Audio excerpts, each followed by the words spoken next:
Deu certo agora. Tudo certo. O teu ficou de cabeça para baixo. Agora. Tô deixando tudo certinho. Pronto. Antes de mais nada, que prazer! Sinta-se Prazer. abraçada. Sinta-se abraçado também. Tô morrendo de saudade. Tem Também, quanto tô morrendo de tempo que a gente saudade. se vê, né? Como? Tem muito tempo que a gente não se vê, né? Verdade, a gente Infelizmente, se fala todo dia, mas a gente não se vê desde janeiro, desde janeiro. Tem muito tempo. antes da pandemia. Deixa bem claro isso. Um Deixa eu me beijo, amigo. servir. Vai falando que eu vou me servir. Né? Vamos dar um. Suza, tudo bom? Dá um oi aí para Leonardo, Daniel, todo mundo que está acompanhando a gente. Richard foi mal. Jorge Lucas. Gente, eu adoro o nome composto. Fico me sentindo assim na novela Um mexicana, assim, brinde, um brinde. tchim, Tchim, tchim. tchim. Saúde, muita paz, muito amor. E trabalho com dinheiro no bolso, pelo amor de Deus. Com certeza, sempre. Sempre. Né? Beijo para todo mundo, quem está acompanhando a gente. Essa é a nossa primeira live. Queria aproveitar, Mônica, só para dizer, quem estiver assistindo, né, a gente, falar que seria presencial, né? Os nossos planos era para que justamente agora, em abril, nós estivéssemos juntos aqui em Belém.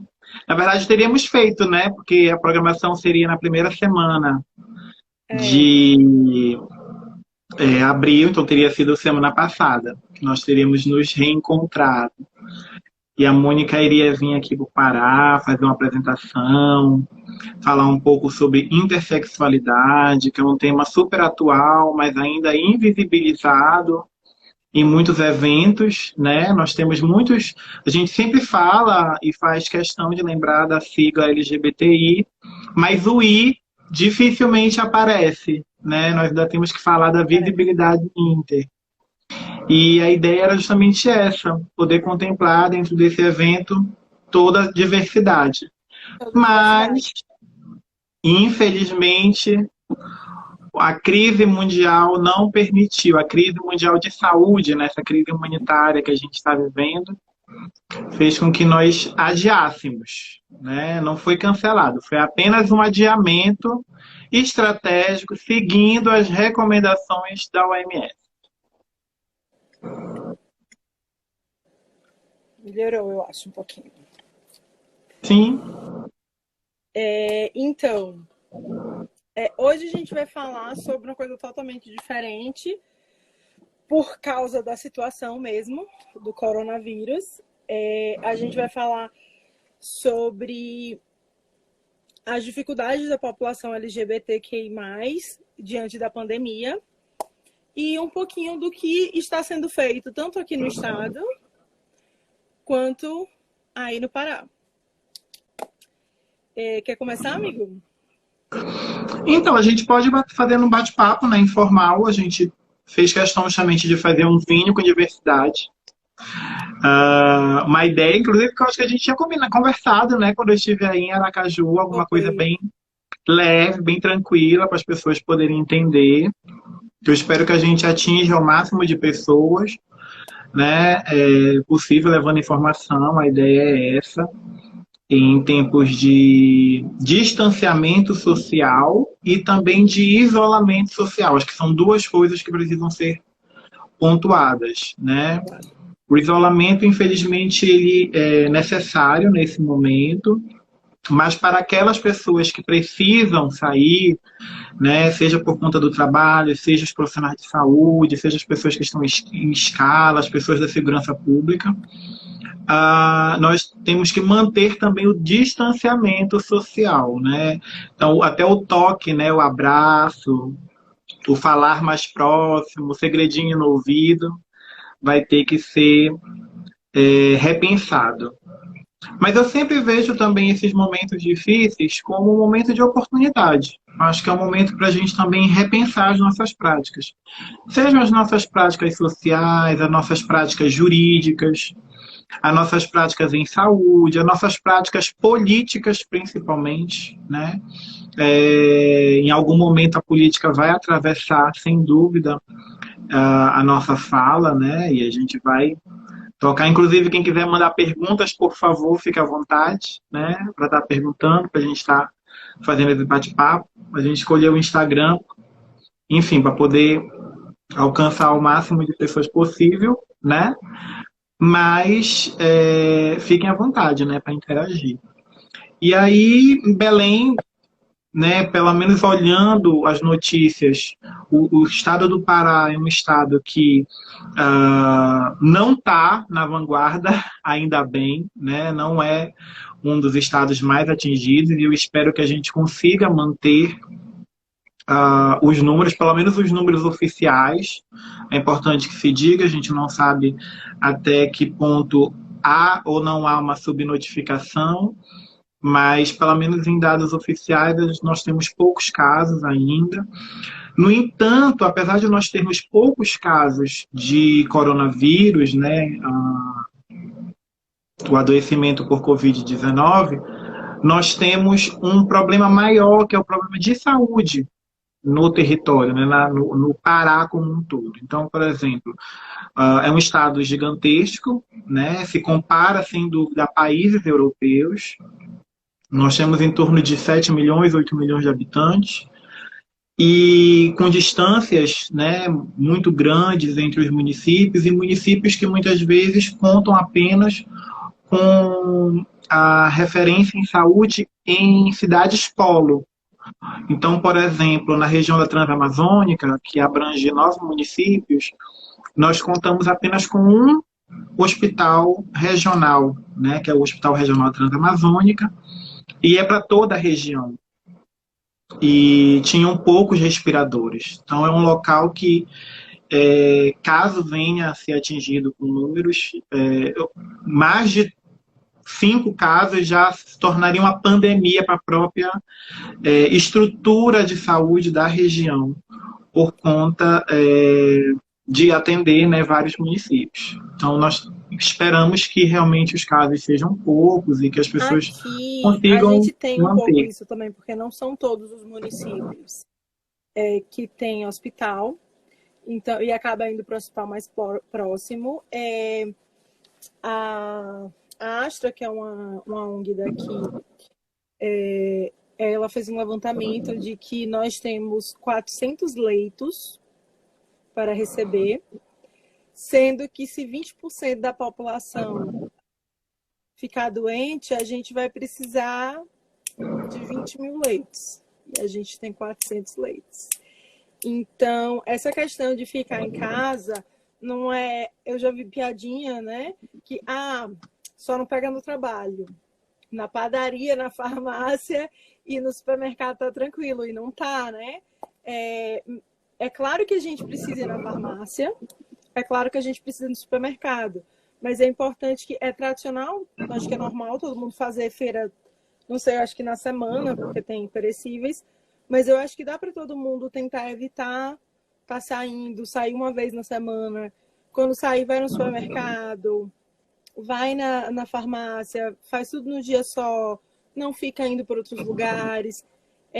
Evita ficar saindo para poder pegar comida, evitar realmente não só a aglomeração, porque a gente fala, é um dia domingo, vou pegar uma comida diferente, mas aí vai estar não sei quantas pessoas no mesmo restaurante pegando a comida, então não adianta, né? É a mesma coisa de, eu não vou dizer o nome dos artistas, mas teve uma live que, vamos fazer uma live, e tinha mais de 50 pessoas na sala da casa dele. Eu ia até comentar sobre isso. Porque, assim, nós temos situações aqui em Belém, né, e no interior mesmo, que as pessoas... nós estamos em casa. Vem para minha casa beber. Né? E aí você tem encontros de... né, vamos dizer, em pequenos aglomerados particulares que contam aí com mais de 20 pessoas, 30 pessoas. Então, assim, isso não é sinônimo e nem exemplo de isolamento e muito menos de distanciamento social.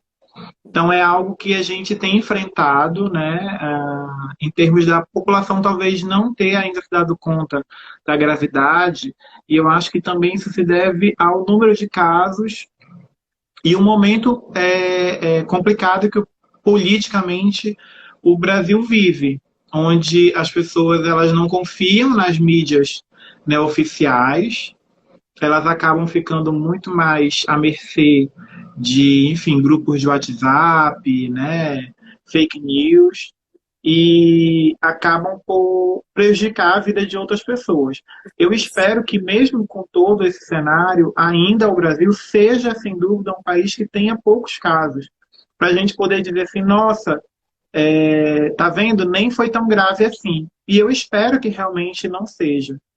Mas se, infelizmente, o Brasil chegar a ter, né, o cenário como o dos Estados Unidos, que inicialmente tinha também poucos casos e hoje ele superou o número total, inclusive dos casos que aconteceram na Europa, a gente vai ficar realmente numa situação bem drástica.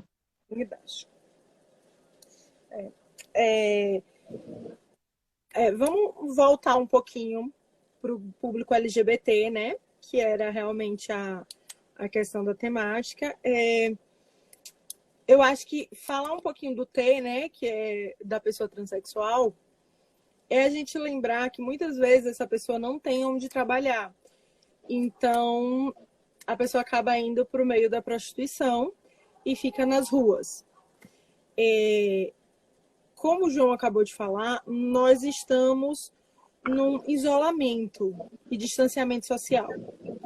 Então, não tem como essas pessoas trabalharem, né? Como é que fica? Aqui em Sergipe, a gente tem algumas ONGs que trabalham com isso e que estão ajudando. Inclusive, a OAB fez uma campanha geral para o público que está passando por vulnerabilidade, que está vulnerável. Não é só para LGBT, mas também acaba pegando pessoas LGBTs. E tem ONGs que são para todos os LGBTs, outros são voltados para trans, mas nenhuma voltada para mulher trans em situação de prostituição. E esses programas, eles geralmente contam com entregas de cestas básicas e kits de higiene, né? Quem for de Aracaju, que souber alguém que esteja precisando, algum LGBT, vai ter a Astra, a Unidas e a Casa Amor. E se souber alguém também, pode passar que eu estou criando aqui a listinha, só que tem que comprovar a vulnerabilidade para a gente botar no cadastro da OAB para poder receber a cesta básica. Esse kit, ele não vai dar uma subsistência à pessoa, mas é uma ajuda. Aqui a gente teve um cartão, né, que a pessoa vai receber R$600,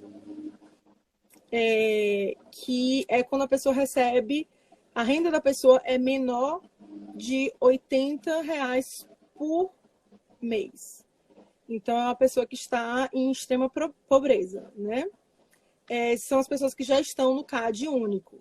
Aí elas vão começar a receber esse valor um pouco maior nessa situação do Covid nos próximos 3 meses. Esse mês e nos próximos outros 2. Se isso prolongar, eu acho que pode ser que prolongue, mas eu não sei. Então, por aqui, por Aracaju e por Sergipe, é mais ou menos isso. O governo do estado se mobilizou, a União se mobilizou com a questão do auxílio emergencial, né? Mas o que a gente mais está contando é com as pessoas civis e as organizações. E aí no Pará? Aqui no Pará, a gente não tem ainda um específico nem no município, pelo menos aqui na região nordeste do Pará, né? Eu não posso falar pelos 144 municípios. Mas nós temos aí o do governo federal, que vai de R$600 a R$1.200. como uma possibilidade aí, né, emergencial, pelo menos pelos 3 meses. E do governo do estado houve uma iniciativa para pequenos empresários, né, um pequeno empréstimo para garantir um capital de giro, que ia, se eu não me engano, de 2.000 até 15 mil reais. E eles poderiam ter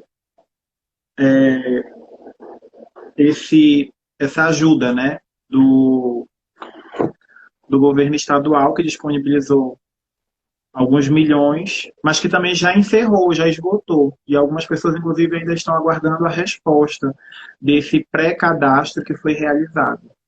Então, em regra geral, nós temos esses programas, né, do governo federal e do governo estadual.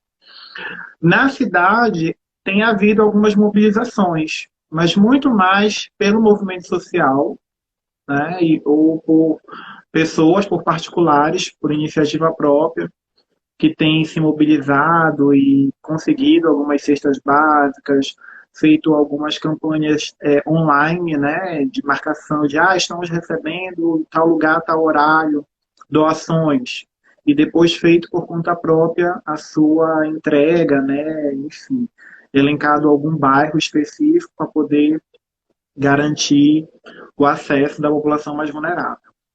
Na assistência social, né, do município de Belém, os CRAs eles estão funcionando, né? Claro que garantindo e sempre observando as regras de distanciamento, como eu falei, né, com atendimento um pouco mais reduzido, inclusive para garantir uma prevenção e a não propagação do vírus, mas permitindo que as pessoas possam procurar tanto para fazer o seu cadastro, como para poder ter o atendimento psicossocial e, de repente, solicitar esse apoio de benefício eventual, como a gente chama, né, que é um benefício regulamentado pela assistência social e que o município de Belém também tem ele regulamentado.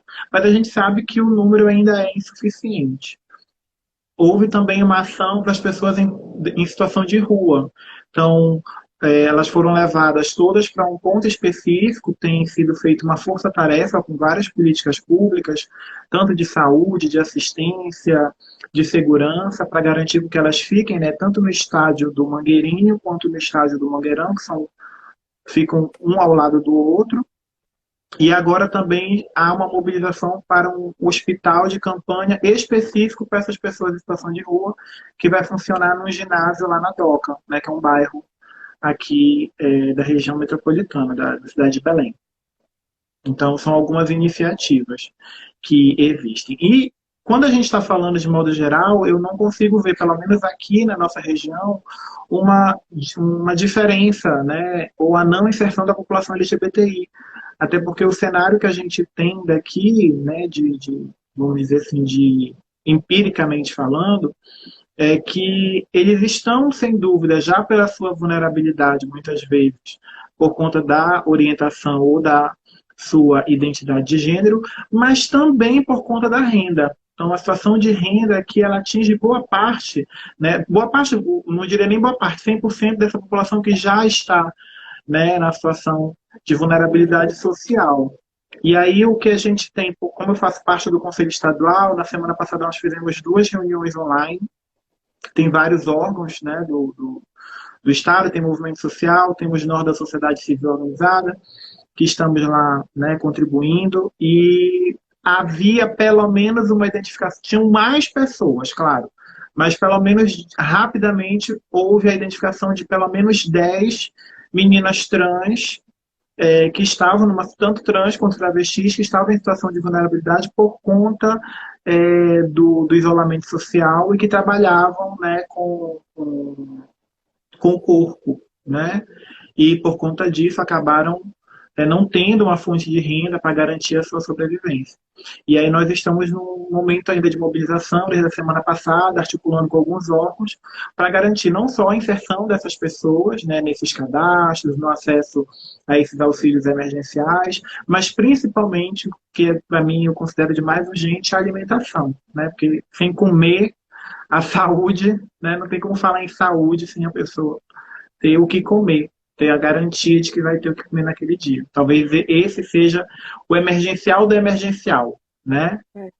E então nós estamos nos mobilizando junto com esses órgãos. Eu particularmente já acionei o específico da assistência social para garantir e tentar, né, esses apoios de benefício eventual de caráter emergencial, pelo menos para essas 10. Paralelo a isso, tentar também outras estratégias. A gente acabou aqui conseguindo também cesta básica do próprio governo, né? A gente... Deixa eu ver aqui o que a Isadora falou. Mônica, esse auxílio que você falou é do governo ou prefeitura, via apenas do governo, no valor de R$100. Depois põe o link, vou botar o link no Insta. Obrigada. Então, vou botar o link no Insta, é do governo. A gente conseguiu, inclusive, também questão de cesta básica. E a gente pediu para que uma parcela fosse dada para a população LGBT. Agora, uma coisa que eu, inclusive, vi na live de doutora Isadora Brito foi que aqui em Aracaju, na cidade que eu estou falando, a gente tem, nas zonas periféricas, está faltando água. E isso é uma coisa que não poderia acontecer, porque é questão da higienização. Que falte álcool em gel no mercado é preocupante, mas tudo bem, a gente tem água, a gente tem como manter a higienização. Mas sem água não tem nem como manter a higienização. Não tem como você lavar mão, não tem como você lavar prato, não tem como você lavar casa. Então, assim, a questão do Covid, ela não está atingindo só a população LGBT. Eu acho que a população LGBT está um pouquinho numa situação de mais vulnerabilidade, porque ela já estava numa situação de vulnerabilidade antes, que é a mesma situação da situação das pessoas no estado de rua, elas ainda estão piores, porque elas estavam numa vulnerabilidade total, e agora a situação é muito pior. Essa questão desse projeto que o João falou parar, depois eu vou pedir para ele passar, porque a doutora Isadora, ela trata dessa questão de pessoas em situação de rua, então seria muito interessante passar para ela nesse projeto, para poder ver se tem como ingressar aqui no estado de Sergipe, porque é muito importante isso, porque eu acho que nesse estádio eles têm como tomar banho, fazer higienização, eu acho, não sei. E isso é muito importante, porque é questão de higienizar. Eu moro em apartamento, na varanda, eu consegui ver que tinham pessoas da empresa de limpeza do estado limpando, e a gente não vê ninguém de máscara. Eu não sei como é que estão as luvas, eu não sei como é que está sendo a higiene. Me falaram, com uma amiga minha que mora em casa, falou que foi receber um pacote. As pessoas do correio estão sem os EPIs, sem luva, sem máscara, sem álcool, sem nada. Então, assim, isso é algo que a gente tem que começar a prestar atenção, porque é assim que começa a se passar.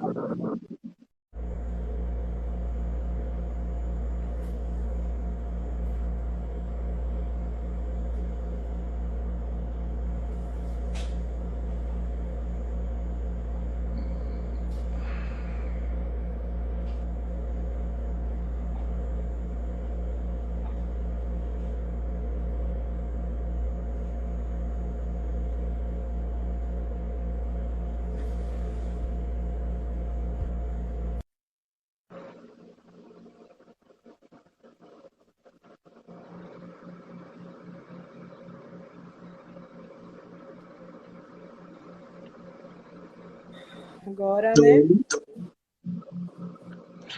Então, dando continuidade, né, na hora que travou, eu vinha falando de duas situações, na verdade, que a gente precisa ficar atento.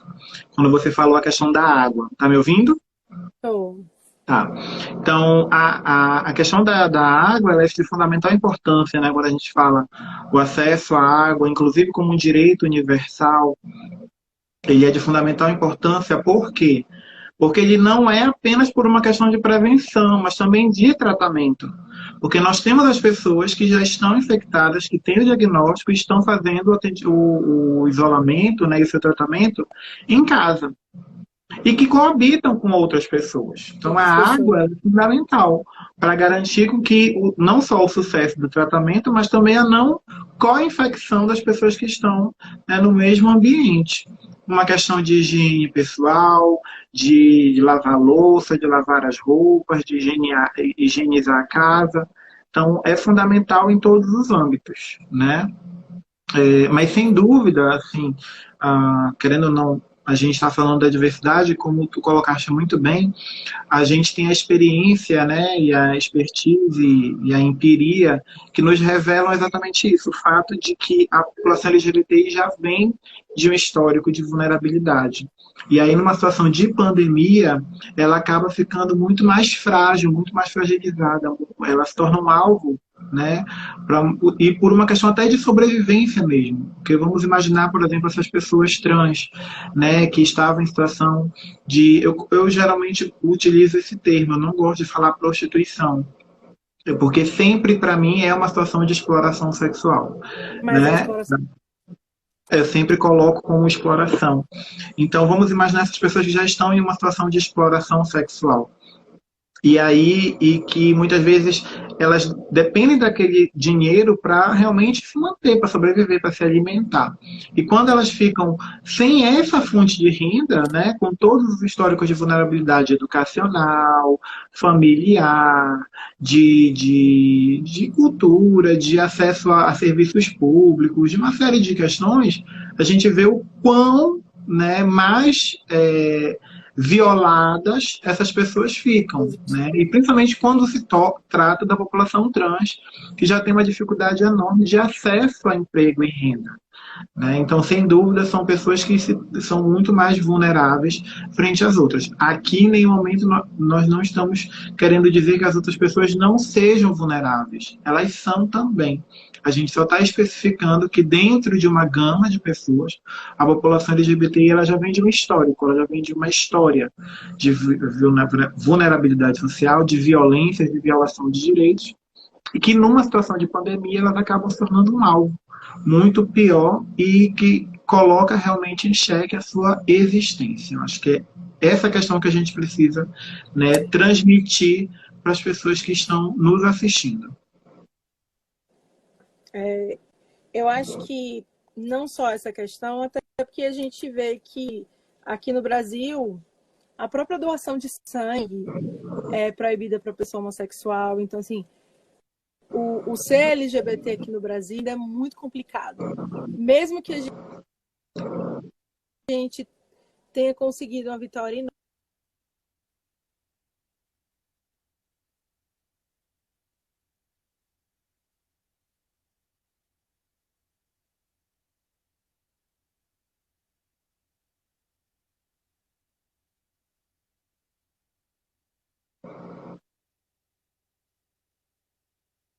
Tu tá me ouvindo?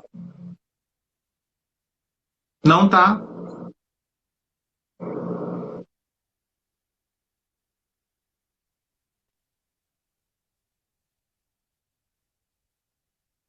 O som desapareceu. Vocês estão me ouvindo?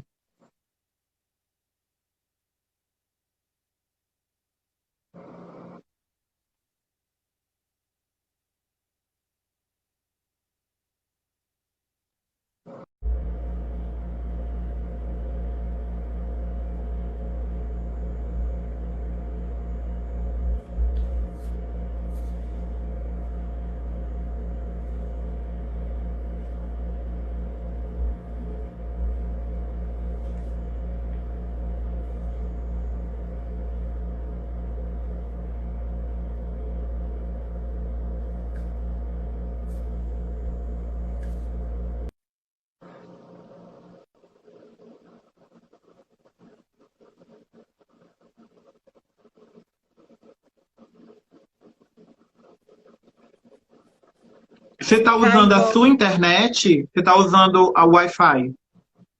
Eu estou usando o Wi-Fi, eu não sei como usar a minha internet, porque eu não sei abrir o Instagram no computador. Porque você está no computador. Entendi. Tinha que rotear. Computador, né? Não, eu estou no meu celular e estou usando a minha internet mesmo. Eu saí do Wi-Fi, porque eu achei que era o meu Wi-Fi que estava caindo. Mas eu estou desconfiando que é o teu.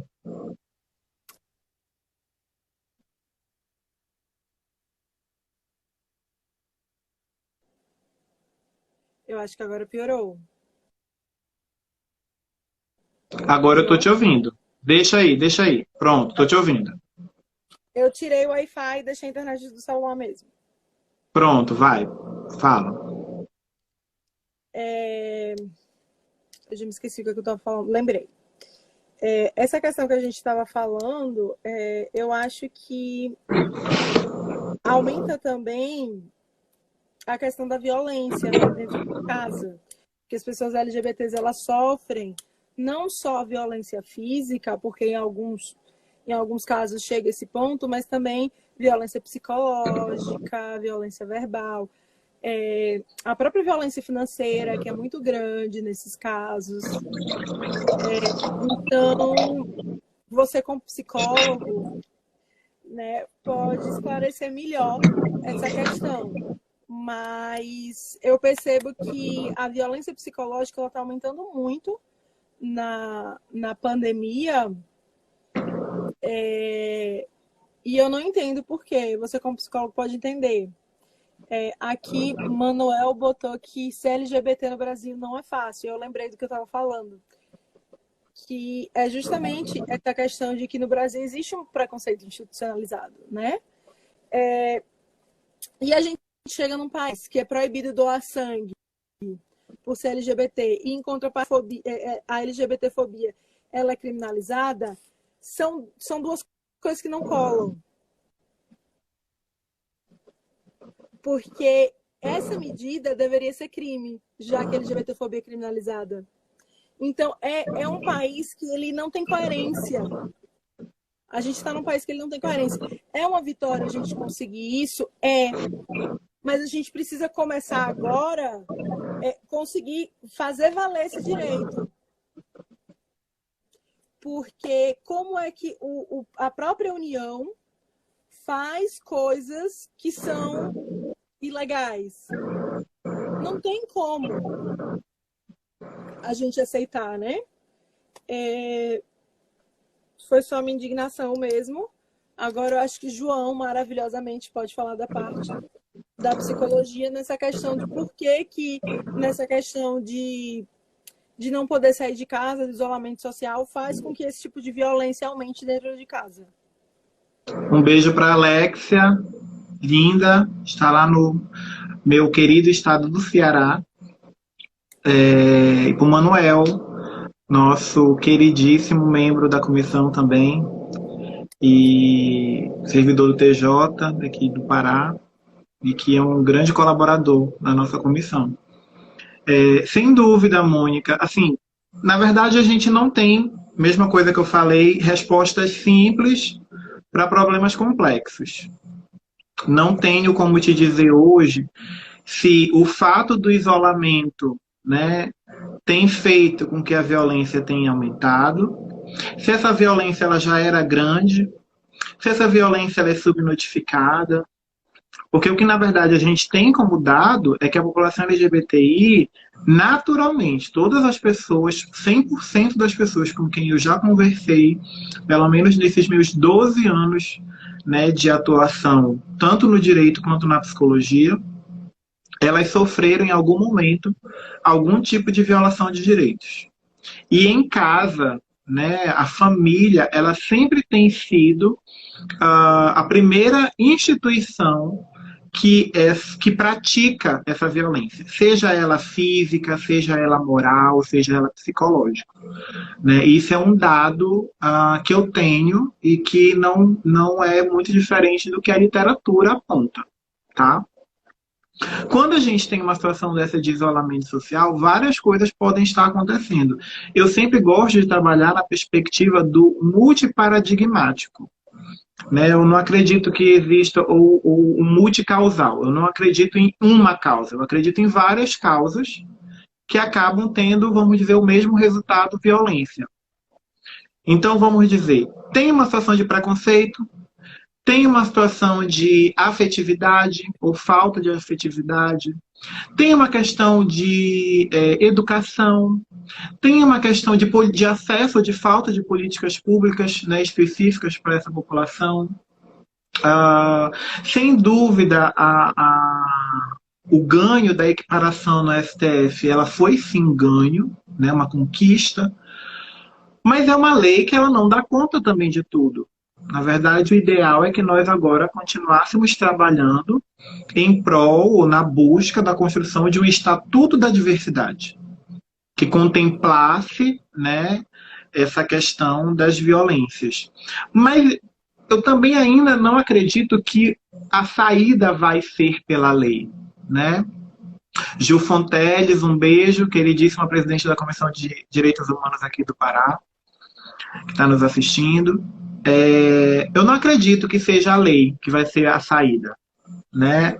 Porque se fosse pela lei, a Lei Maria da Penha, ela existe desde 2003, né? E a questão da temática de gênero, ela é obrigatória, né, como medida de prevenção a ser trabalhada nas escolas, na formação de profissionais da segurança pública. Então, lá no artigo 5º, tem os incisos, né, desse artigo que fala das medidas de prevenção, fala especificamente da temática de gênero, da temática racial, da temática étnica. E isso, infelizmente, não aconteceu. Então, não é por falta, talvez, até de lei, mas é uma mudança realmente de cultura, né, de posicionamento. É uma nova geração que a gente precisa, na verdade, formar e guiar. Eu acredito muito que esse instrumento, principalmente nesse tempo de pandemia, a internet ela possa ser uma ferramenta aliada, né, que nos ajude, sem dúvida. Tem uma pergunta aí, dá uma lida, Mônica, eu não estou conseguindo ler. Que lição se pode... A Susan, que é a vice-presidente da casa aqui, está perguntando que lição se pode extrair do ministro Israel, que disse que o coronavírus era uma punição aos gays. Isso, semana passada, testou positivo para o Covid. Eu acho que ele tá... Não, tô brincando. Vamos lá, com calma. Vamos falar sério, né? Porque eu tomei um susto, eu não sabia. Mas não é uma punição. Eu acho que talvez possa ser uma punição porque o ser humano não tá olhando um para o outro, tá começando a... Começando não, né? Tá totalmente egoísta, sem pensar no coletivo, pode até ser. Mas por causa dos gays, não é. Eu não consigo acreditar. Na verdade, a minha perspectiva é a seguinte: a ignorância, ela não pode ser encarada como um privilégio. A gente vive num mundo onde pessoas com poder político, poder econômico, muitas vezes estão em locais que não se garante a representatividade, mas que elas possuem, elas detêm o poder. E elas acabam por falar, na verdade, as suas crenças pessoais, né? Tergiversando do que realmente elas deveriam falar, do que elas deveriam proferir, do que elas deveriam promover.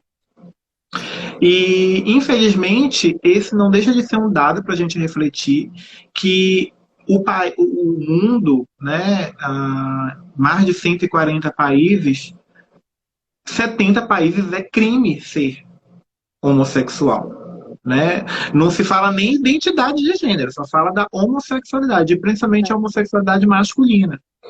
Então, a questão da identidade ela não é nem reconhecida, né? Uma possibilidade de um terceiro sexo, um segundo sexo, um sexo diferente, enfim, isso não existe, né? Em mais da metade dos países. E muitos deles a pena ela é de morte. Israel, apesar de ser supostamente, né, um país gay-friendly, ou pelo menos mais tranquilo, isso é só a nível da capital. A capital, Da capital. E assim, não, no sentido mais talvez da educação que eles conseguem promover, do respeito. Mas não que eles considerem ou aceitem ou aquilo seja muito tranquilo. Não, porque nós temos um fator religioso ainda muito forte e que precisa ser considerado. No entanto, no Brasil, eu consigo ver o que é de pior.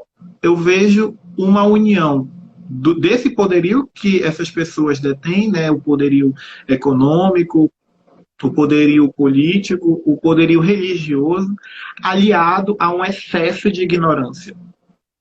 Né? Há um excesso de ignorância no momento que a gente vive e que, sem dúvida, traz como consequências a perda da vida de muitas pessoas, principalmente da população LGBTI.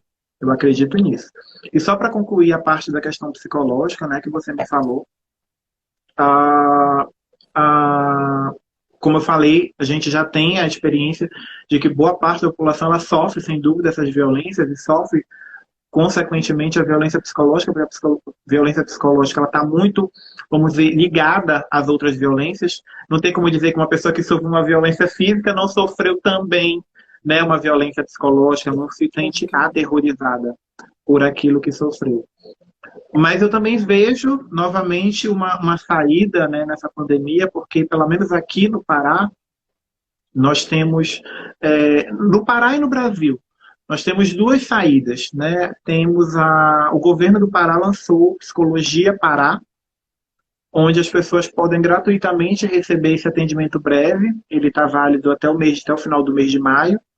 Não é psicoterapia, é atendimento breve, é atendimento pontual para aquelas pessoas que realmente estão sofrendo algum tipo de, né, pressão psicológica, algum problema psicológico ou emocional e que ela pode acionar voluntariamente, né, os psicólogos que estão lá, vai ser disponibilizado um horário e ela vai ser atendida.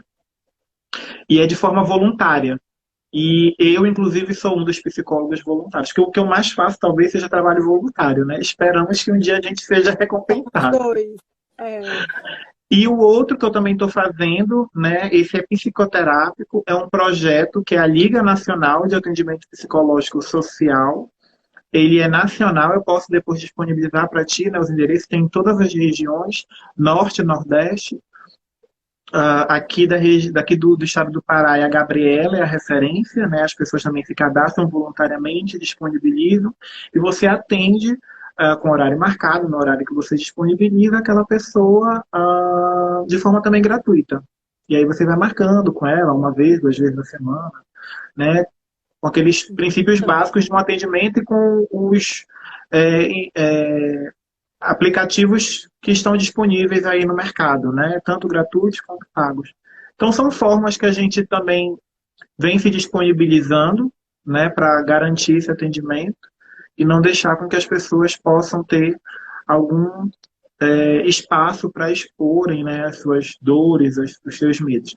Claro que, sem dúvida, a população LGBTI precisa acessar e pode acessar esses espaços, no caso, tanto aqui no estado do Pará, como esse da Liga Nacional, que é para o Brasil todo. A Manuela aqui falou que a questão do isolamento aumentou a violência contra o LGBT, porque, infelizmente, grande parte das agressões elas vêm da família, dentro da família, e acaba que o convívio direto potencializa a violência, principalmente psicológica. E é mais ou menos o que a gente falou, e realmente eu concordo. Como eu falei, eu só não sei dizer se isso aumentou agora ou se sempre existiu, mas que não era subnotificado. Porque, vamos dizer, pessoas já moravam nessa casa. Talvez aumentou o tempo de convivência e vamos dizer que a violência seja sentida de forma mais explícita, né? Ou com uma carga maior. Talvez seja essa a questão a ser colocada. Mas a grande questão quando a gente fala de violência psicológica, principalmente contra a população LGBTI, eu não tenho como quantificar, né, o pouco ou o muito. Até porque o que é pouco é muito subjetivo. Às vezes, para você, né, passar por aquela situação pode ser corriqueiro, tranquilo e que você não se sinta ofendido. E para uma outra pessoa, né, o simples olhar, o olhar de decepção, o olhar com a falta de afeto já pode ser uma grande violência suficiente, inclusive, para fomentar algum tipo de ideação, né, suicida, enfim, pensamentos negativos em relação à própria autoestima. Então, é algo que a gente precisa considerar quando a gente está falando de sujeitos, de pessoas.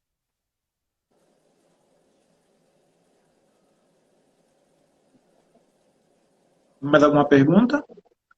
Não, ela tá só aqui falando que antes as pessoas saíam de casa e iam para casa de amigos. Sim. Eu lembro de uma amiga minha. É uma fuga, né? Então, eu lembro de uma amiga minha que não era nem amiga minha. Essa história é engraçada. Era uma menina que eu tinha conhecido. A menina, eu ainda fiz errado, eu menti pra ela, coitada. A menina tava apaixonada por mim, a menina disse que não ia voltar pra casa, não tinha 14 anos de idade. Eu acho que eu tinha 17, 18. E eu, meu Deus, o que é que eu faço? E a mãe da menina me ligando, me ligando. Eu disse, não, não quero, não quero. E aí, o que foi que eu fiz? Eu chantageei a menina e não fiz nada, né? Eu disse, a menina, não, tá, a gente vai se encontrar, mas você volta pra casa. Porque hoje em dia eu entendo que talvez voltar pra casa não fosse melhor. Mas a situação que ela estava vivendo era uma situação de morar escondida na casa de uma amiga, não estava indo para a escola, né?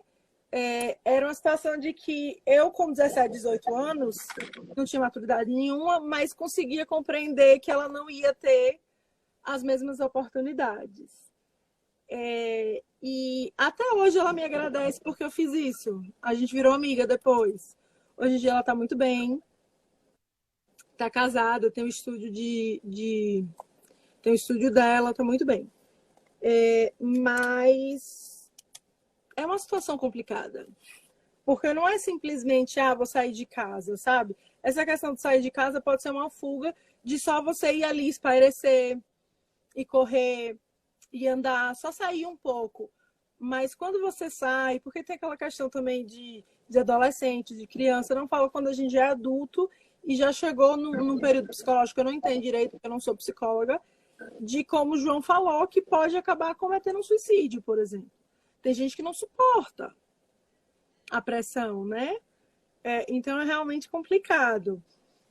Mas... E aí é muito importante destacar os números, né, Mônica? Eu acho assim, o CVV, ele disponibiliza esse atendimento 24 horas. Então, todas as pessoas que estiverem nos assistindo, divulgarem, né? Enfim, tem inclusive alguns cartes, né, da OAB que disponibilizam esses contatos. As pessoas podem procurar esse atendimento 24 horas por dia, quando ao menor sinal de um sentimento negativo, um pensamento negativo, vai ter alguém para lhe dar esse suporte emocional. Como eu falei, a nível nacional tem agora a Liga, que está disponibilizando esse atendimento social, né, para toda a população, independentemente de ser população LGBTI ou não. E aí eu também indico aquela pessoa que está passando por alguma situação procurar, se ela não fez, que ela procure. Tem, inclusive, também alguns serviços já disponíveis, né, você joga no Google, tem alguns sites que disponibilizam atendimento psicológico pago, né, e aí você, enfim, dentro das suas condições também pode verificar, porque a gente sabe que o gratuito ele entra numa fila, e aí, enfim, a demanda nesse momento tem sido muito grande. E no caso especificamente aqui do estado do Pará, nós temos esse Psicologia Pará, que está disponível pelo governo do estado. Também é só entrar psicologiapará.net, se eu não me engano, jogar também no Google, vai aparecer o site, tem lá específico para as pessoas poderem ter acesso, né? Eu já tenho 5 clientes para a semana que vem. Já tá meus horários estão todos preenchidos. Lançar, o horário está cheio, porque realmente é um momento difícil para todo mundo.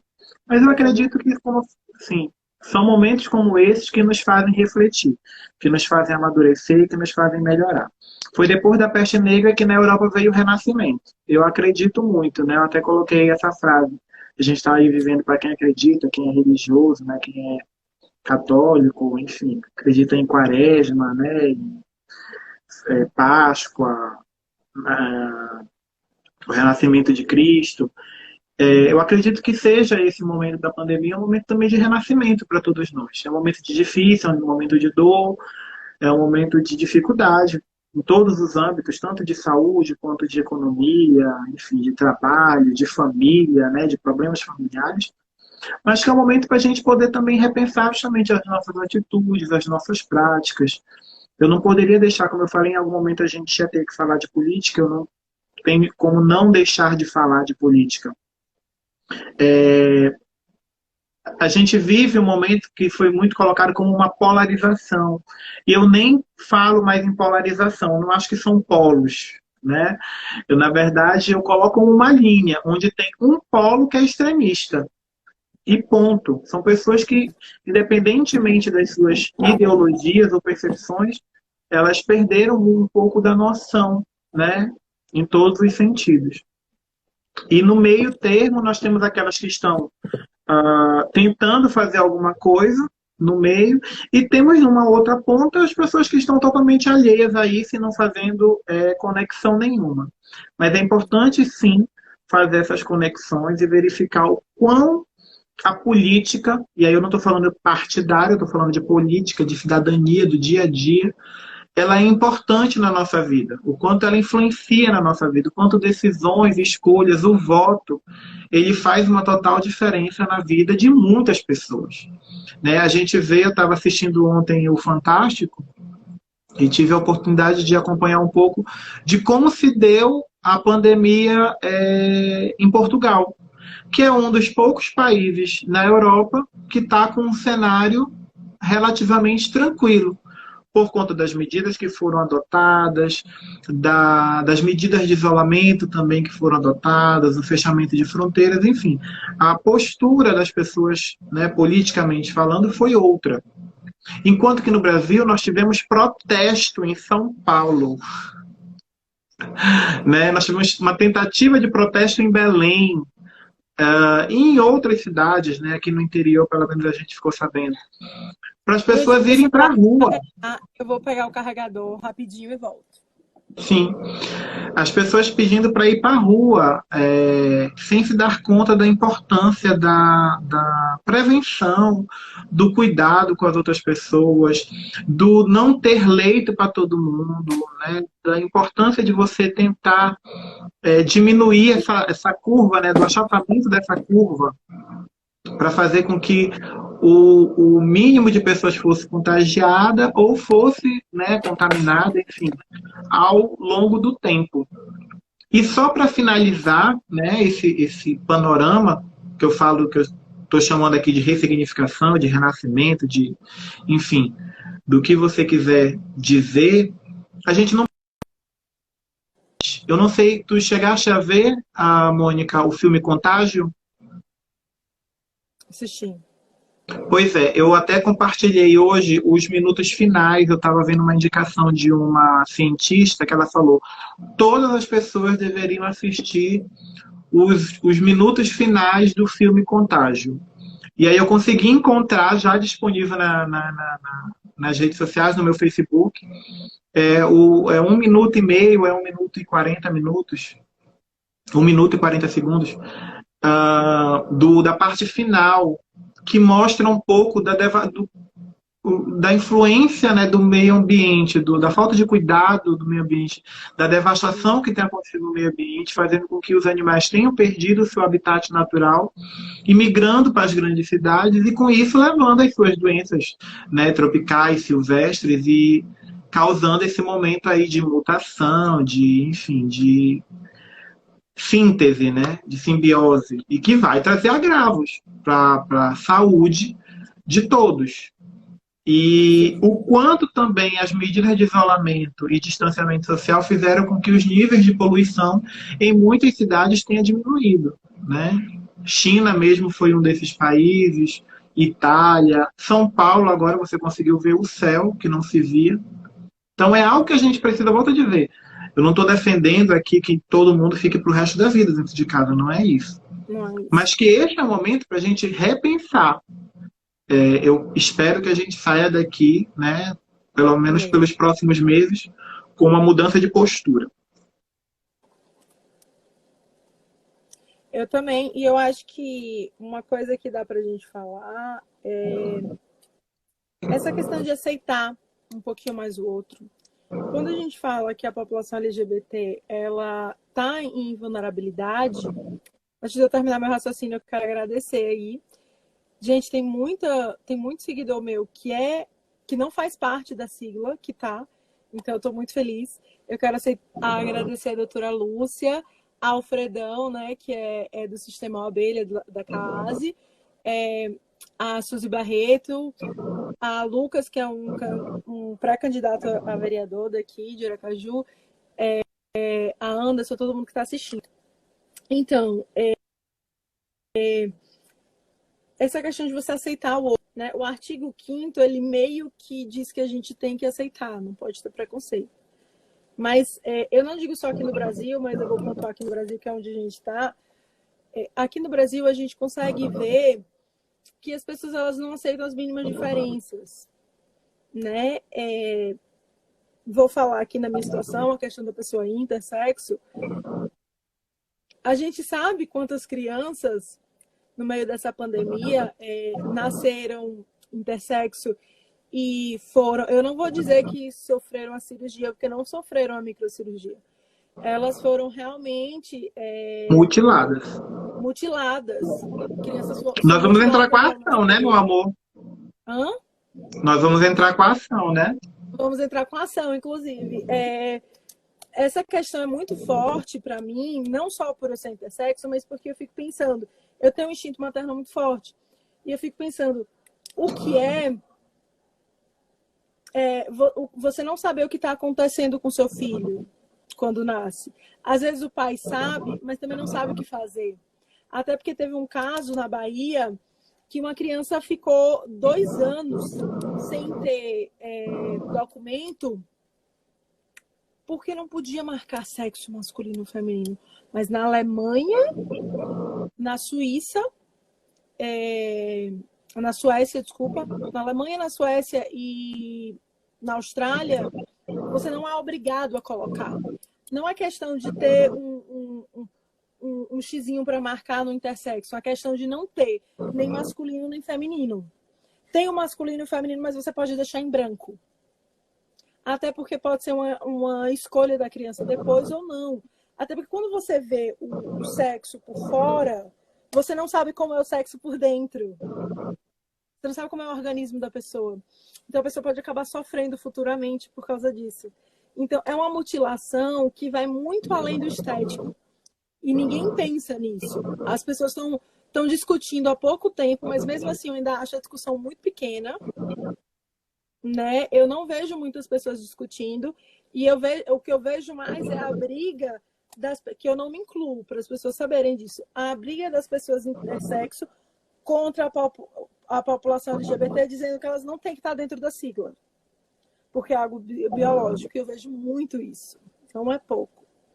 E eu acho que a gente tem que começar a se unir, não só a questão dos LGBTQI+, porque eu realmente acho que tem que estar dentro, mas é a questão de todas as minorias. Porque quando a gente juntar todas as minorias, a gente vai ser maioria. Então, quando eu falei no comecinho, eu acho que a gente já parou e saiu várias vezes, mas quando eu falei no comecinho que a gente tem que parar de olhar para si mesmo e começar a olhar para o todo, é por causa disso. Porque eu acho que quando a gente começar a olhar no social e na população em geral, a gente não vai mais fazer esse juízo de valor, né? Não vai mais ficar segregando. E aí esse tipo de preconceito, eu não digo acabar porque acabar é utópico, mas vai diminuir muito. O que eu queria é que a minoria fosse preconceito. Mas não é. O que a gente vê é LGBT sendo racista. Agora é a pessoa... É porque agora que o Babu falou, a gente não pode falar mais negro, fala preto. A pessoa preta falando que sendo LGBTfóbica, é a mulher sendo preconceituosa. É isso que a gente vê. E não é para ser assim, é para as minorias se juntarem. Minorias essas que, na verdade, são maioria, mas que são minorias no sentido de representatividade. Então, nos espaços, como eu falei, de poderio tanto econômico quanto político, a gente não tem, ou se tem, é subrepresentado ou pouco representado. É, você falou de um rapaz que vem, é um rapaz, né? É um rapaz ou uma moça que vem candidata? Um rapaz que vem candidato. Eu também serei pré-candidato à Câmara de Vereadores do município de Belém. E eu venho com um momento de dizer assim, olha, a gente precisa de representação, sim. Nós existimos, sim. Eu vou defender os mais vulneráveis, porque é isso que eu atuo há 12 anos da minha vida. Exatamente. 12 anos eu falo só profissionalmente, porque assim, nós não temos escolha, né, quando a gente é da diversidade. A gente é jogado, né, para fora realmente do armário e é obrigado a lutar para poder existir. A gente é obrigado a resistir para poder existir. Então, faz com que realmente eu venha nesse momento a dizer assim, olha, eu vim para romper com estruturas. Eu não quero ninguém falando por nós, né? Nós precisamos nós falarmos por nós.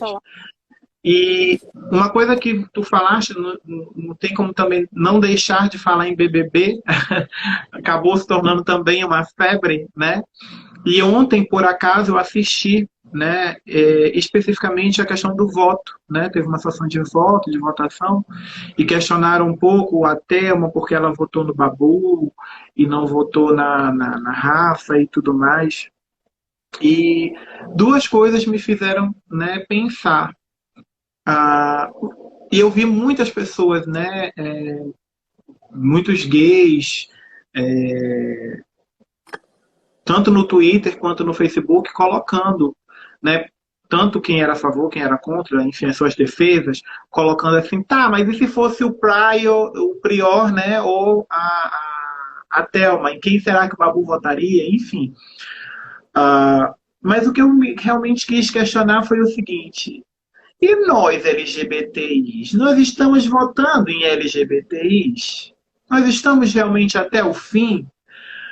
Nós estamos votando em quem deveria estar lá para nos representar ou a gente está votando na história da madrinha, do padrinho, que são heterossexuais e que ocupam esses espaços para falar pela diversidade? E aí, nada contra, né, esses aliados, tá? Eles são muito importantes e as pessoas heterossexuais que nos apoiam são fundamentais e nos ajudaram sem dúvida.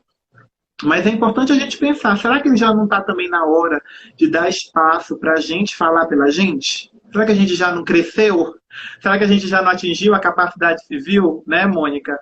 Os nossos 18 anos, será que a gente já não tem uma capacidade para poder falar pela gente? Será que já não está na hora? E não só pela gente, mas também por outras vulnerabilidades que nós conhecemos na pele, porque o gay negro, né, o preto, periférico, pobre, né, que anda de transporte público, que não tem acesso à educação de qualidade, que não tem acesso a uma saúde de qualidade, ele sabe muito bem falar dessas políticas setoriais, dessas políticas públicas. Né? Quando ele não tem saneamento básico na rua dele, quando falta água nos bairros periféricos, especialmente numa situação de pandemia. Quem é que pode melhor falar sobre isso? Será que é o empresário rico que a gente está acostumado a ver, né, a ficar anos e anos aí se reelegendo? Ou será que já não está na hora de nós podermos falar? Né? Nós que conhecemos a realidade, nós que temos uma situação de vulnerabilidade implícita, né, na nossa vida, e que acompanhamos e fazemos um trabalho muito próximo a essas pessoas. Será que já não está na hora de a gente romper também, né, esse paradigma? E dizer assim, olha, eu tenho condições sim, mereço respeito sim, né, tenho competência sim, e não vou ser pior, né, ou inferior a ninguém que esteja lá, muito pelo contrário. Eu tenho certeza de que essas pessoas podem contribuir muito com a construção de uma política pública diversa, uma política pública inclusiva, para todos de verdade. Foi quase um Concordo. discurso político, né? Então, vamos dar um brinde, porque mereceu, amigo. Um brinde, né? Eu queria agradecer que meu primo apareceu aqui, André Porto, e outras pessoas também. Renato, inclusive, que é ex-diretor da Anvisa. Eu vejo muitas pessoas que estão em situação de... que estavam, inclusive, porque no caso dele estava, em situação de poder, e que saem porque não conseguem mudar, mas também não vão se calar. Então, antes que sejam caladas forçadamente, elas preferem sair de uma maneira justa, né? E eu acho que a gente tem que começar a todo mundo, como o João falou, forçar um pouquinho no sentido de começar a empurrar. Porque, como a gente falou, as minorias, se elas se juntarem, elas são realmente maioria. Então, se começar, vai João, aí depois vai a Mônica, não, a Mônica morreria dentro da política, mas bora lá. Vai a Mônica. Era para a Mônica estar. Mas bastidores, a Mônica não Mas a aceitou. Mônica vai estar justamente nos bastidores, vai estar me apoiando, vai estar fazendo vídeos, a minha candidatura. Claro. E eu acho que a gente tem que começar a apoiar. Aqui em Sergipe, a gente tem a primeira candidatura de uma mulher trans que realmente falava sobre a causa aqui em Sergipe foi em 92, você sabia? Foi em 92. Então, eu acho que, no caso dela, é uma vanguarda, realmente, porque 1992 não deveria ter sido fácil para ela. Sim.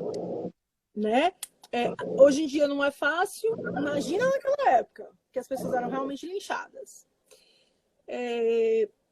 Mas aqui em Sergipe a gente tem pessoas que a gente tem como colocar para cima. E tem pessoas que não é aquela coisa de eu não concordo com ela, eu concordo com ela, mas é aquela coisa, gente, LGBT tá na causa da gente. Então vamos se unir. Mesmo que você não concorde com tudo, vamos tentar se juntar, porque se tiver uma pessoa lá, chega outra, até ter visibilidade. Porque, por exemplo, na Câmara Federal a gente tem quem que luta pelos direitos LGBTs? Davi Miranda, que eu conheço. Davi Miranda. Que eu conheço é só o Davi Miranda. E antes... Tem um outro da rede, que eu acho que é do Espírito Santo, se eu não me engano, mas eu não lembro o nome dele. E tem um outro, se eu não me engano, que é de Salvador. Não tenho certeza se é de Salvador. 3. São 3, são poucos, né? São poucos, né? E também teve uma aglomeração de mulheres que tem uma mulher trans e uma mulher lésbica, que foi do Rio de Janeiro. Sim, Érica Malunguinho. E tem, se eu não me engano, alguém em São Paulo. Não, a Érica é de São Paulo, né? Ou é do Rio? Eu confundo. E tem alguém no Rio. É Rio e São Paulo. Rio e São Mas Paulo. É muito pouco ainda. A gente não tem nem 10 pessoas. Sim. No Congresso Nacional. E praticamente a questão LGBT ela é vencida. A gente vai colocar uma questão para poder, uma ação, não vem ao caso direito o que mas é uma questão de cidadania. Não é uma questão de lutar por Mônica ou lutar por João, ou lutar pelo LGBT mesmo. É uma questão de lutar pela sociedade, né? Pelo direito de ser. A gente costuma falar o direito de ser. O direito de você ser quem você é. De você sair na rua e não sofrer nenhum tipo de olhar, nenhum tipo de piadinha, nenhum comentário grosseiro. É o direito de ser. Né? Então, assim, é muito complicado você viver sem poder ser você. Agora, imagina você sozinho em casa, não podendo sair, não podendo ter válvula de escape, né? Só ali na internet e ainda tem gente te linchando na internet. É muito difícil. E aí, como você falou, a palavra é união. Né? A gente vive um momento, como eu falei, para a gente poder também repensar nossas práticas, tanto institucionais quanto pessoais, na nossa vida diária, poder refletir, né, tudo isso e realmente contributivamente, solidariamente, socialmente, fazer com que realmente essa corrente seja forte para contemplar, não por uma questão apenas de representatividade, mas também de cidadania, de diversidade, de sociedade, de união, né? de construção. E a gente poder realmente ter, quem sabe, em 2020, no caso 2021, né, os próximos vão assumir, e oxalá em 2022, né, chapas que realmente contemplem a diversidade, que a gente possa ter uma minoria, uma minoria não, como é que é? Uma metade, né, 50% de mulheres, eu defendo 50%, eu acho que esse negócio de 30% cota para mulher, eu acho assim, horrível, né? A mulher é maior parte da população Da brasileira. população. Então é muito complicado você ainda ter, né, a mulher no nosso país subrepresentada, né? Pouco representada. Não está muitas vezes nos espaços justamente de tomada de decisão, de poder. Então a gente precisa realmente ter pelo menos 50%, eu defendo os 50%, ou até mais, mas no mínimo os 50%, né, tanto nas nossas câmaras municipais, quanto nas nossas assembleias legislativas e o Congresso, né, brasileiro, com uma boa e significativa representatividade de mulheres. E por que não falar em negros, né, em pretos e na população LGBTI, que permeia, que faz parte da sociedade, que trabalha, que contribui, que, enfim, luta, né, por uma sociedade melhor e que merece, sim, estar lá representando, falando, colocando a sua experiência e, enfim, construindo um país melhor e diferente, que é o que eu espero que os próximos anos nos tragam. Acho que é um momento que a gente está passando de dificuldade, mas é um momento que a gente pode olhar com um olhar positivo, de ressignificação, de superação, para realmente construir. Às vezes a gente vai, né, falando de construção, fazendo uma analogia com a construção. Você olha e está assim aquela casa, né, suja, abandonada, o telhado está caindo, enfim. Então, dá para salvar alguma coisa? Se é possível salvar a estrutura, vamos salvar a estrutura. Mas muita coisa vai ter que ser mudada. No Brasil, atualmente, a gente vive um sistema onde eu acho que nem a estrutura ela nos cabe mais. Então, a gente está precisando realmente assim reconstruir. Começar realmente de novo, né, tijolo por tijolo, mas de uma forma realmente sólida, em princípios realmente de direitos humanos, verdadeiramente humanos, né, verdadeiramente inclusivos, verdadeiramente solidários. Eu acho que se a gente conseguir, né, para os próximos anos, esse desafio, pelo menos dentro da política, já vai ser um grande ganho, né, para todos e todas e todes. Sem dúvida. É o que eu acredito. É como você falou, como o Dr. João falou no começo, a gente precisa do Estatuto da Diversidade. Né? Eu acho que, além disso, a gente participou de uma conferência no passado em Fortaleza, muito boa, por sinal, que a gente palestrou, mas realmente a conferência estava muito boa. Que a gente recebeu um livrinho de como tratar a diversidade na educação básica, né, da Ana. Gente, fantástico. É porque não está aqui no quarto. Mas é uma coisa fantástica o livro. Ele traz títulos de livros infantis para a gente falar com as crianças, filmes, uma coisa muito lúdica, para não ficar pesado. E o próprio livro, ele conta com psicólogos para poder saber como tratar da situação, como você falar. Eu acho que essa situação, não estou vendendo meu peixe, né, que é a minha consultoria, mas a questão da consultoria da diversidade, consultoria de diversidade, ela não é só importante para a empresa, que é o que a gente faz normalmente, mas é também para a educação. Só que aí seria capacitação e não consultoria. A capacitação, ela existe, mas pelo menos aqui em Sergipe eu não conheço uma escola que faça verdadeiramente uma capacitação, a não ser algumas palestras que se dão, que algumas ONGs vão e dão, mas a gente sabe que isso não é capacitação. Capacitação é realmente você assistir aula, estudar, entender, apresentar trabalho, mostrar que você aprendeu. Não é simplesmente, vou ali, me sento e vou embora. Passo 3 horinhas e já foi. Não é. É você realmente entender, porque você precisa passar. O que a gente vê, a gente pegou um caso aqui em Sergipe, de uma criança que foi espancada no ônibus escolar. A gente sabe que o ônibus escolar, da escola pública, ele é a extensão da escola. E o menino foi espancado por ser um menino trans. O menino já tinha pedido para a professora para ser chamado com o nome masculino. No dia seguinte já estava dizendo, não, professora. Falando o nome feminino de batismo. Então, assim, isso é uma coisa que dói. Eu estou tentando não chorar, porque isso, para mim, para quem vê a criança... Eu fui falar, inclusive, com o psicólogo da escola, que a gente sabe que na escola pública é tudo um pouco mais complicado, mas o psicólogo era excepcional. O psicólogo da escola acompanhou a criança o tempo inteiro. Ele fazia sessão uma vez na semana com a criança, checava a criança, conversava todos os dias, mas ter realmente um acompanhamento psicológico, a sessão era uma vez por semana. A criança faltava aula. Tipo, uns 50 minutinhos de aula só para poder estar ali. Porque não era nem para a mãe descobrir. Porque se a mãe descobrisse, corria o risco do menino não voltar.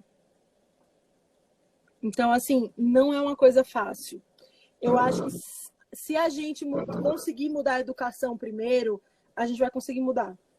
E não é a partir de agora, não é mudou, foi, não. É uma mudança que eu acho que vai ser 50 anos. A questão da mulher já está sendo tratada dentro das escolas e ainda não mudou.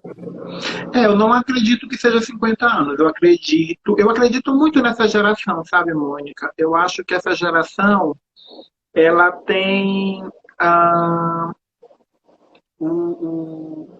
possibilidade de romper com as estruturas, com essas amarras, né, invisíveis que ainda prendem, né, alguns pensamentos, muito mais do que talvez a nossa geração tivesse. Né? Nós já somos aqueles que romperam.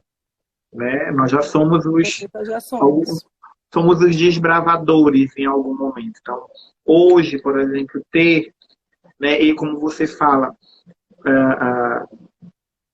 como nós falamos quando a gente, né, se encontrou aí. Então, nós estarmos à frente de uma comissão estadual, numa instituição, né, octogenária, né, são 80 e poucos anos de OAB,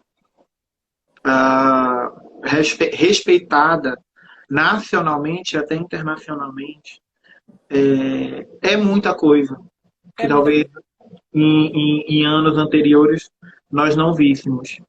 Né? Nós estarmos conquistando um pouquinho, desbravando, brigando, enfrentando o que a gente já sabe que a gente enfrenta, porque a gente já conversou muito das nossas lombadas, né? Das pedras que estavam e que ainda estão no nosso caminho, que a gente, né, lida todos os dias, nossos obstáculos, muitas vezes abrindo mão realmente de oportunidade de ganhar dinheiro. Porque, assim, amo a Mônica é ótima, ela é competente e tudo, mas eu não contrato ela. Por quê? Né? Então, o João, ele é maravilhoso, adoro ele, assisto os vídeos dele, já vi palestra dele, ele é maravilhoso, ele tá lá na televisão, ótimo. Mas eu não contrato ele para ser meu advogado. Né? Então, é algo que a gente enfrenta, que a gente abre mão, que a gente tem conta para pagar também, né? E que a gente abre mão, muitas vezes, realmente por uma luta, por aquilo que a gente acredita, procurando também as nossas estratégias de sobrevivência, né? De enfrentamentos, de resistências, que é algo que, às vezes, a gente fala, parece termos desgastados, mas para quem é, né, da população, quem é vulnerável, quem passa no dia a dia sabe o quão é prático, né? Quanto a gente vive na prática essas palavras no nosso dia a dia. Então, é algo sim que eu acredito nessa mudança, eu acredito muito que essa geração nova, ela já vai vir um pouco mais tranquila do que foi a nossa. Eu não sei se nós ainda vamos colher os frutos que a gente está plantando e que outras pessoas antes da gente plantou. Não sei. Isso realmente eu não sei. Não sei. Mas o que eu posso te dizer é que eu acredito muito, estava vendo o documentário da Marielle, né? E essa questão da simbologia do girassol é fundamental. Porque eu penso muito nisso. Eu acho que a gente é semente, né? A gente está aí plantando. A gente está tentando germinar, a gente está tentando tocar. Essa iniciativa, né, da nossa conversa virtual é exatamente para isso. É para despertar que pelo menos 10 pessoas, 12 pessoas, 8 pessoas que nos escutem nos 4 cantos aí do Brasil, porque tem gente aí de todo o Brasil. O Jonathan acabou de entrar do Espírito Santo, a Elô, né, que está lá no Rio Grande do Sul. Desculpa, no Rio Grande do Sul não, Santa Catarina. Alexia lá no Ceará, você em Sergipe, eu aqui, né, no Pará, entre tantas outras pessoas que viram, estão passando aí, né, na live. Ilha também. Que a gente possa tocar essas pessoas, né, independentemente da orientação, da identidade de gênero dessas pessoas, que a gente possa tocar elas e que possa germinar, né, que possa plantar essa semente, que a gente possa regar juntos. Volto a dizer, eu não sei se a gente vai colher os frutos ainda, não sei.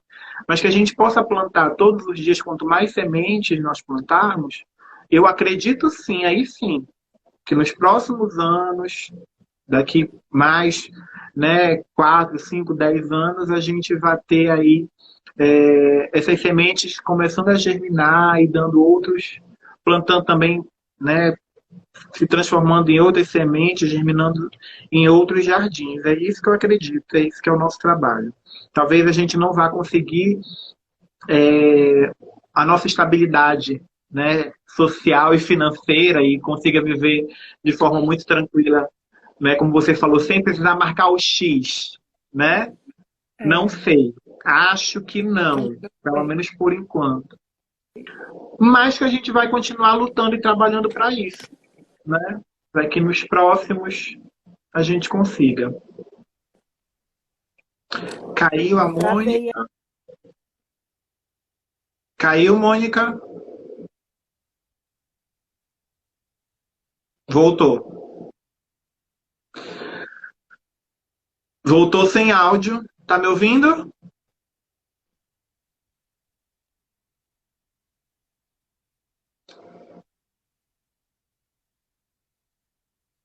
Oi, voltou. Não tô te ouvindo. Não tô ouvindo. Você vai sair? Tá. Eu fico.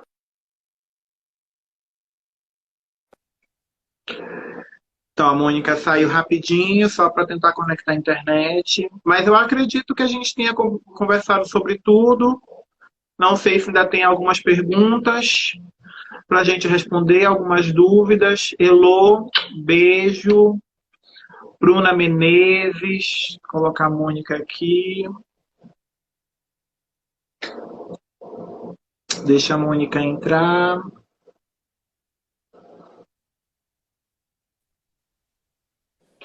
Então, Mônica, acho que a gente conversou tudo. Eu perguntei agora se alguém tem mais alguma dúvida, perguntas para mandar. Acho que a gente vai se encaminhando para uma despedida, né? Uma despedida. Quero agradecer a todo mundo, principalmente a minha família que veio aqui em peso.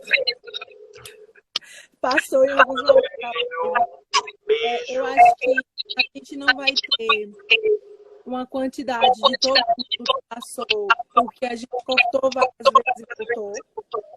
Mas eu acho que muitas pessoas ficaram 5 minutinhos com a gente. Então, eu acho que esses 5 minutinhos, eu acho que essas 50, 70 pessoas, porque muita gente entrou, valeu alguma coisa. Até porque a gente atingiu justamente quem a gente fala que não atinge normalmente. E são as pessoas que não vão assistir a gente, que não conhecem ser diversidade. Então, eu acho que isso é algo que a gente deve continuar. Você no seu Instagram, eu no meu Instagram. Eu acho que em dias diferentes e as outras pessoas de diversidade também, para poder a gente conseguir cada vez mais disseminar essas. O Manuel adorou. O Manuel está desde o início com a gente. Eu agradeço muito. É muito importante quando a gente faz esse trabalho, porque esse trabalho a gente faz para vocês, né? A gente compartilha com vocês um pouquinho da experiência que a gente tem. Eu queria agradecer a Mônica, que foi o quê? O destino, os deuses, o universo, né? Que fez com que a gente se encontrasse, que a gente desse certo. O Júlio do Ceará. O Júlio do céu, né? O Júlio é o Santo Júlio do Ceará. Parabéns pro aniversário dele. Não, mas a gente não foi apresentado, Mônica. A gente já estava se falando lá na conferência. A gente ainda não tinha nem sido apresentado. A gente já estava se falando bem. Não foi? Foi. O Júlio, vamos dizer que ele foi um meio, porque querendo ou não, se não fosse o convite dele, a gente não estava no mesmo local. Mas nós nos atraímos. A gente tem o imã aí que deu certo. Isso é muito bacana, né? Foi muito bom estar com você.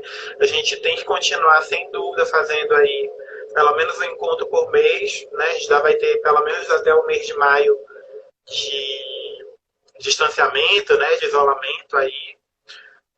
Olha, o Diogo entrou agora. O Diogo também está lá em Fortaleza, no Ceará. Beijo, Diogo. Oi, Diogo. O Diogo sempre acompanha a gente também. Amigo aqui do Pará, está morando em Fortaleza.